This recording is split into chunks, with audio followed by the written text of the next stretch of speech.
Billahi. To jama'a assalamu alaikum jama'a na fadin duniya gabaki ɗaya da kewaye. Yau da misalin karfe 8 idan Allah ya kai mu akwai sanda season 2 a tashar mai suna daji hikima, kada ku saki a baku labari. Saboda haka kolin dina ga masoya shine kaɗa mai jawwalar ka da data ko ba ka bane ba. 8 tana tutsuwa ka zama na farko inda zai fafata firemiya inda rabbana Ba wahala. A'a. Allah, wanda ki cika ni mana fa. Allah ki hakuri, ana ta baki hakuri ke ba za ki. Ba zan yi hakuri ba, ki maza ki ba. Ki hakuri, haba dan Allah. Ki dala ba ta hakuri. Ki dala ba ta hakuri. Hasina ba girman. Maira, dan Allah dan Annabi ki bani minti 5 da wannan. Wallahi tallahi sai ta san kori wata ce sai na maida Maira haifiyarta. Idan kika ci gaba da shiga wannan harkar, wallahi za ki kwanci za ki shiga cikin wannan rigimar. Mu je. Ki bani da ita. Idan Allah mu. Wai me haka? Ki bani da ita. Wallahi ki bani da ita sai na nakasa wannan yaro. Umaira ki zo jama'a Umaira. Ka zo har cikin gidana?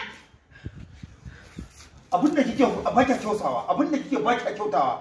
Bai dace ki wannan abun ba. Wallahi ko ba yau ba za mu haɗu da ita ko a waje ne sai na illata wannan yarinya. Wallahi Hasina a sannin zaki girbi abin da kika shuka.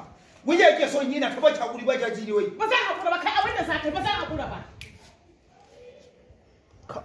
Kan ba za su samu ruwa. Wani hausan da ana bulbulewa. Kire? Shabi ita ko? Da mama wani. Okay, continue shani. Allah ko. Wai fa yanzu nake shiryawa zan zo gidanki. Mene miki kika mare ni? Kai, menene? Kaniyarki ne yasa na mare ki. Kai, ya nake jin surutu. Inna mari na fa ta yi.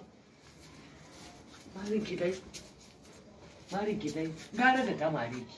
Na ce gara da ta mare ki. Inna. Na'am. Sorry. To on action ki jawo mun ya kunna. On action sai an Akwai